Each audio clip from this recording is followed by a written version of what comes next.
योहानकृत शुभवर्तमान अध्याय 15 द्राक्षवेल आणि शाखा. मी खरा द्राक्षवेल आहे आणि माझा बाप माळी आहे.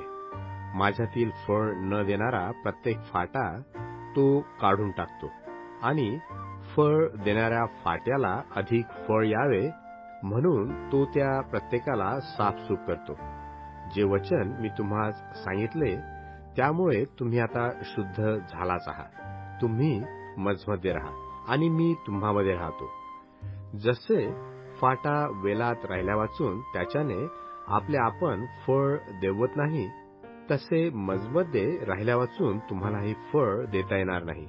मी वेल आहे, तुम्ही फाटे आहात. जो मजमध्ये राहतो आणि मी त्याचमध्ये राहतो तो पुष्कळ फळ देतो, कारण मजपासून वेगळे असल्यास तुम्हाला काही करता येत नाही.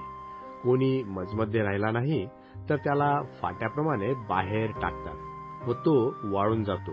मग त्याला गोळा करून अग्नीत टाकतात व ते जळून जातात. तुम्ही मजमध्ये राहिला व माझी वचने तुम्हामध्ये राहिली तर जे काही तुम्हास पाहिजे असेल ते मागा, म्हणजे ते तुम्हास प्राप्त होईल. तुम्ही विपुल फळ दिल्याने पित्याचे गौरव होते आणि तुम्ही माझे शिष्य व्हाल. जशी पित्याने माझ्यावर प्रीती केली तशी मीही तुम्हावर प्रीती केली आहे. तुम्ही माझ्या प्रतीतीत राहा. जसा मी आपल्या पित्याच्या आज्ञा पाळून त्याच्या प्रतीतीत राहतो तसे तुम्ही माझ्या आज्ञा पाळाल तर माझ्या प्रतीतीत राहाल. माझा आनंद तुम्हामध्ये असावा व तुमचा आनंद परिपूर्ण व्हावा म्हणून मी तुम्हास या गोष्टी सांगितल्या आहेत. जशी मी तुम्हावर प्रीती केली तशी तुम्ही एकमेकावर प्रीती करावी अशी माझी आज्ञा आहे. आपल्या मित्राकरिता आपला प्राण द्यावा यापेक्षा कोणाची प्रीती मोठी नाही. मी तुम्हास जे काही सांगतो ते तुम्ही कराल तर तुम्ही माझे मित्र आहात. मी आतापासून तुम्हास दास म्हणत नाही, कारण धनी काय करतो ते दासाला ठाऊक नसते. परंतु मी तुम्हास मित्र म्हटले आहे, कारण जे काही मी आपल्या पित्यापासून ऐकून घेतले ते सर्व मी तुम्हास कळविले आहे. तुम्ही मला निवडले नाही, तर मी तुम्हास निवडले आहे व तुम्हास नेमिले आहे. ह्यात हेतू हा की तुम्ही जाऊन फळ द्यावे व तुमचे फळ टिकावे, आणि जे काही तुम्ही माझ्या नामाने पित्याजवळ मागाल ते त्याने तुम्हास द्यावे. जग व सत्याचा आत्मा, जग व सत्याचा आत्मा. तुम्ही एकमेकावर प्रीती करावी म्हणून मी तुम्हास ह्या आज्ञा करतो. जग तुमचा द्वेष करते, तर तुमचा द्वेष करण्यापूर्वी त्याने माझाही केला हे तुम्हास माहीत आहे. तुम्ही जगाचे असता तर जगाने स्वकीयावर प्रीती केली असती, परंतु तुम्ही जगाचे नाही. मी तुम्हास जगातून निवडले आहे म्हणून जग तुमचा द्वेष करते.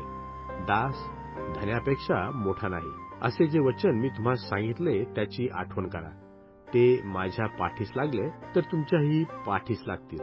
त्यांनी माझी वचने पाळली तर तुमचेही पाळतील.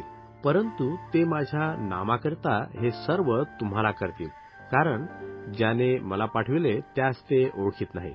मी आलो नसतो व त्यांच्याबरोबर बोललो नसतो तर त्यांच्याकडे पाप नसते, परंतु आता त्यास आपल्या पापाविषयी निमित्त सांगता येत नाही. जो माझा द्वेष करतो तो माझ्या पित्याचाही द्वेष करतो. जी कामे दुसऱ्या कोणी केली नाही ती मी त्यांच्यामध्ये केली नसती तर त्यांच्याकडे पाप नसते. परंतु आता त्यांनी मला व माझ्या पित्यालाही पाहिले आहे व आमचा द्वेष केला आहे. तथापि विनाकारण त्यांनी माझा द्वेष केला असे जे वचन त्यांच्या शास्त्रात लिहिले आहे ते पूर्ण व्हावे म्हणून हे असे होते. परंतु जो पित्यापासून निघतो, ज्याला मी पित्यापासून तुम्हाकडे पाठवीन, असा कैवारी म्हणजे सत्याचा आत्मा येईल, तेव्हा तो मजविषयी साक्ष देईल आणि तुम्हीही साक्ष द्या, कारण आरंभापासून तुम्ही मजबरोबर असत आला आहात.